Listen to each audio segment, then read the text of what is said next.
warahmatullahi wabarakatuh. Perkenalkan, nama saya Rahma Suci Hasan dengan NIM 101014252595 dari kelas L jurusan Ilmu Hukum, Fakultas Hukum Universitas Negeri Gorontalo. Video ini saya buat untuk memenuhi tugas mata kuliah Hukum Perdata. Pada video kali ini saya akan menjelaskan mengenai analisis putusan wan prestasi dan juga perbuatan melawan hukum atau PMH.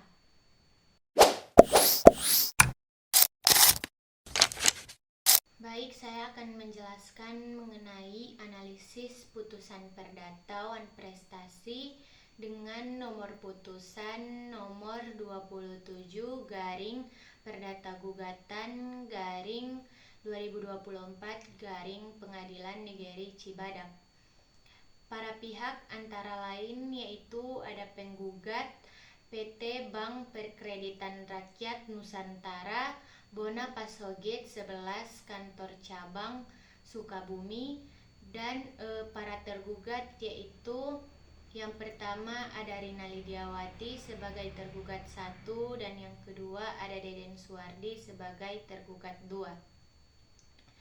Kronologi kasus atau kronologi perkara.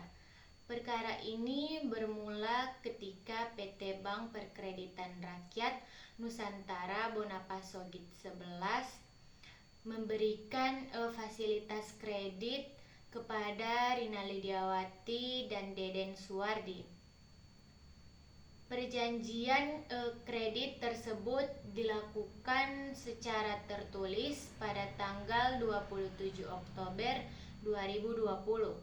Kredit diberikan sebesar 120 juta rupiah kepada tergugat untuk keperluan renovasi bangunan dengan jangka waktu cicilan selama 60 bulan dan bunga sebesar 21,60% per tahun. Para tergugat memberikan jaminan berupa sertifikat hak milik atau SHM nomor 0390 atas nama Deden Suwardi. Hubungan hukum para pihak adalah hubungan antara kreditur dan debitur dalam perjanjian kredit perbankan. Pihak bank berkewajiban memberikan pinjaman, sedangkan para tergugat wajib membayar angsuran sesuai dengan waktu yang telah disepakati. Masalah atau sengketa mulai muncul ketika para tergugat mengalami keterlambatan dalam pembayaran angsuran sejak Januari 2021. Pada Mei 2021, pembayaran yang dilakukan juga tidak penuh, yaitu hanya membayar Rp3.500.000, sedangkan kewajibannya Rp4.160.000. Selain itu, pembayaran sering melewati tanggal jatuh tempo sehingga menimbulkan denda. Menurut keterangan para tergugat, keterlambatan pembayaran terjadi karena kondisi ekonomi keluarga memburuk sejak Juni 2023. Suami dari tergugat kehilangan pekerjaan dan penghasilan keluarga menurun drastis. Tergugat 1 juga mengalami perubahan pekerjaan sehingga keadaan ekonomi menjadi tidak stabil. Karena kondisi tersebut, para tergugat beberapa kali meminta restrukturisasi dan pengurangan cicilan kepada pihak bank. Pihak bank sebenarnya telah melakukan upaya penyelamatan kredit dengan menurunkan jumlah angsuran melalui adendum perjanjian.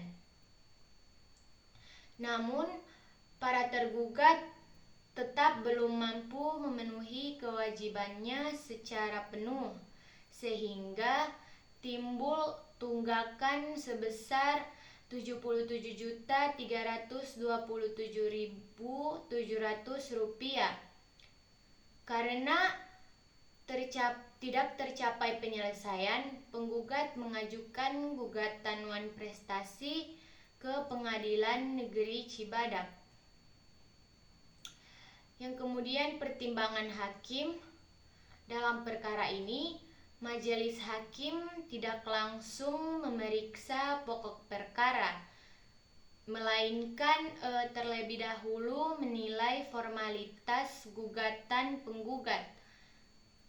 Hakim menemukan bahwa kuasa penggugat tidak dapat menunjukkan akta pendirian perusahaan maupun akta perubahannya di persidangan. Karena itu hakim menilai bahwasannya kuasa penggugat tidak memiliki legal standing yang cukup untuk mewakili perusahaan di persidangan. Selain itu, hakim juga menilai isi gugatan penggugat tidak jelas atau kabur atau obscur libel.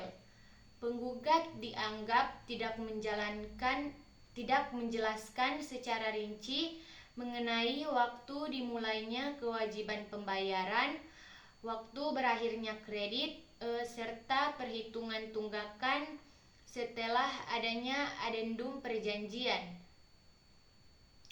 Akibatnya, gugatan dianggap mengandung cacat formil.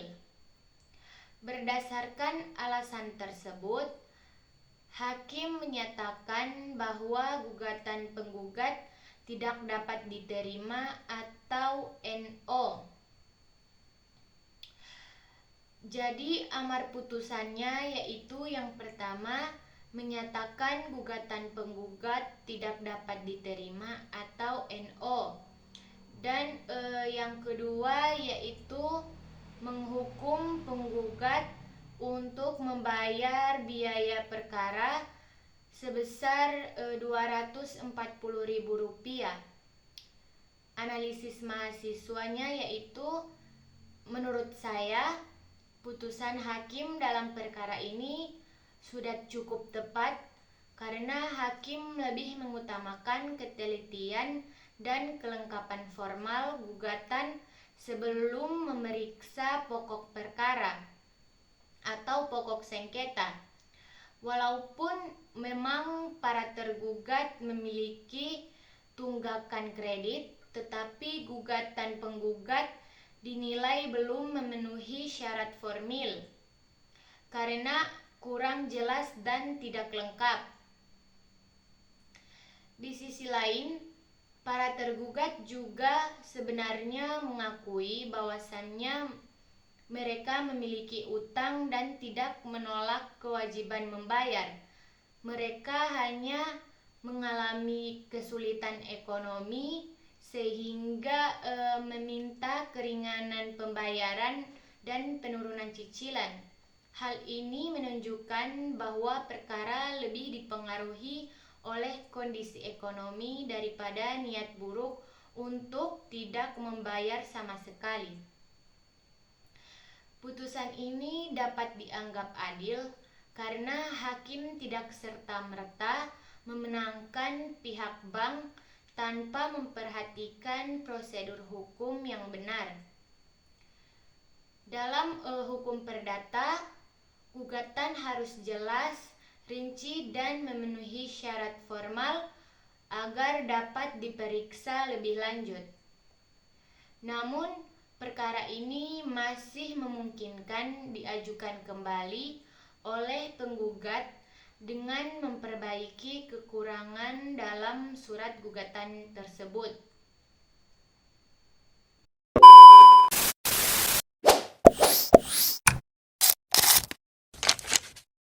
Baik, selanjutnya saya akan menjelaskan mengenai analisis putusan perdata perbuatan melawan hukum atau PMH dengan nomor putusan nomor 504 garing Perdata Gugatan garing 2022 garing Pengadilan Negeri Semarang. Para pihak antara lain yaitu ada penggugat yang pertama Yitno dan yang kedua Anita Purnamasari. Tergugat yaitu ada Nurbeati sebagai tergugat 1 dan Koperasi Simpan Pinjam Jasa sebagai tergugat 2.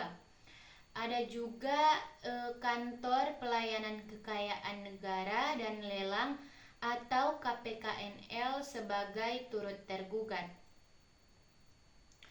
Kronologi kasus yaitu perkara ini bermula pada tanggal 1 Mei 2017 ketika Yitno dan Anita Purnamasari selaku penggugat membuat perjanjian di bawah tangan dengan Nurbeati selaku tergugat 1. Dalam perjanjian tersebut, penggugat memberikan uang sebesar 400 juta rupiah kepada tergugat 1 untuk membeli rumah dan tanah dengan sertifikat hak milik atau SHM nomor 1777 garing Kalipacur. Dari perjanjian ini lahir hubungan hukum antara penggugat dan tergugat 1 berupa perjanjian pinjam-meminjam. Setelah rumah dibeli, sertifikat tanah dan bangunan dibaliknamakan atas nama anak tergugat 1 yaitu Erika Beta Justisia. Meskipun begitu, penggugat tetap menempati dan menguasai rumah tersebut sampai uang mereka dikembalikan oleh tergugat 1. Kemudian pada tanggal 11 Juni 2019, tergugat 1 kembali membuat perjanjian kredit dengan tergugat 2, yaitu Koperasi Simpan Pinjam Jasa untuk memperoleh pinjaman sebesar 400 juta rupiah sebagai modal usaha. Hubungan hukum antara tergugat 1 dan tergugat 2 lahir dari perjanjian kredit tersebut. Sebagai jaminan, tergugat 1 menyerahkan SHM nomor 1777 garing Kalipacur yang telah dibebani hak tanggungan. Dalam pelaksanaannya, tergugat 1 mengalami wan prestasi karena menunggak angsuran selama sekitar 20 bulan. Tergugat 2 telah beberapa kali memberikan teguran dan somasi, namun tidak mendapatkan tanggapan. Karena debitur tidak memenuhi kewajibannya, tergugat 2 mengajukan lelang eksekusi terhadap rumah tersebut melalui KPKNL. Saat mengetahui rumah yang mereka tempati akan dilelang, para penggugat merasa dirugikan karena uang yang telah diberikan kepada tergugat 1 belum dikembalikan secara penuh. Oleh sebab itu, penggugat mengajukan gugatan perbuatan melawan hukum terhadap tergugat 1, tergugat 2, dan turut tergugat. Namun, tergugat 2 mengajukan beberapa eksepsi, yaitu antara lain salah pihak atau error in persona. Tergugat 2 menyatakan tidak memiliki hubungan hukum dengan para penggugat. Hubungan hukumnya hanya dengan tergugat 1 melalui perjanjian kredit. Dan yang kedua mengenai kurang pihak. Pemilik sertifikat rumah yaitu Erika Beta Justisia tidak ikut digugat padahal namanya tercantum dalam sertifikat. Dan yang ketiga ada gugatan kabur atau obscure libel. Tergugat 2 menilai gugatan tidak jelas karena lelang dilakukan berdasarkan hak hukum sebagai pemegang hak tanggungan akibat debitur wan prestasi.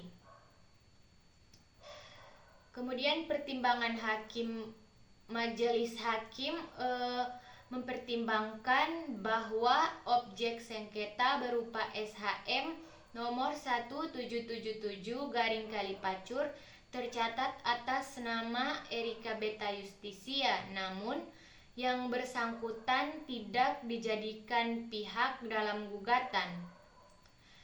Hakim menilai bahwa pihak yang memiliki keterlibatan langsung dengan objek sengketa wajib dimasukkan dalam perkara agar putusan dapat dilaksanakan dengan sempurna dan tidak merugikan pihak lain. Oleh karena itu, majelis hakim menerima eksepsi tergugat 2 mengenai kurang pihak dan menyatakan gugatan para penggugat cacat formil. Amar putusannya yaitu Majelis Hakim Pengadilan Negeri Semarang memutuskan dalam eksepsi, yaitu yang pertama mengabulkan eksepsi tergugat 2 mengenai kurang pihak, dan yang kedua yaitu menolak eksepsi dari tergugat 2 untuk selain dan selebihnya. Dalam pokok perkara yang pertama yaitu menyatakan gugatan para penggugat tidak dapat diterima atau NO karena kurang pihak.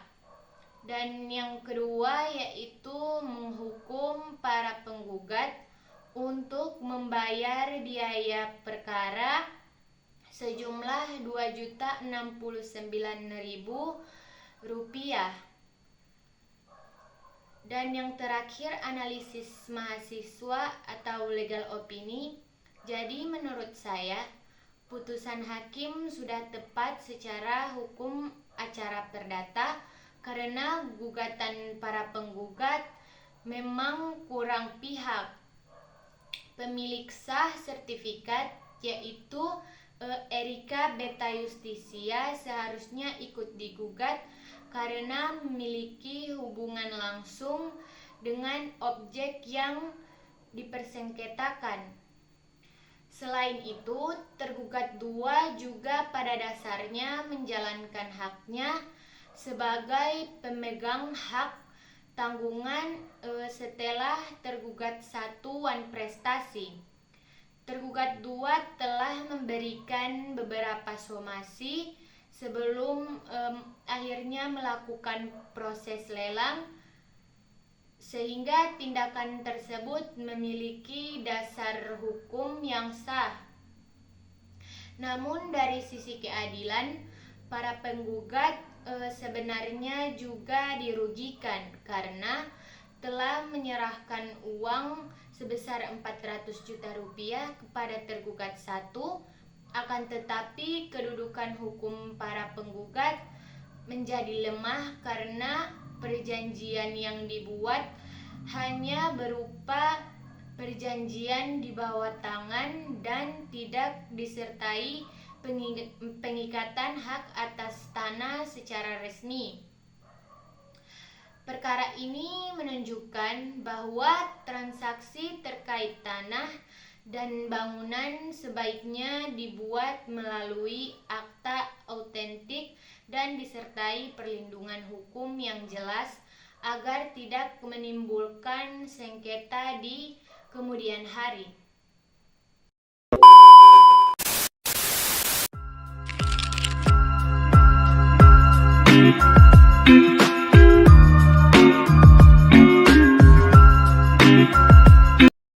A few moments later.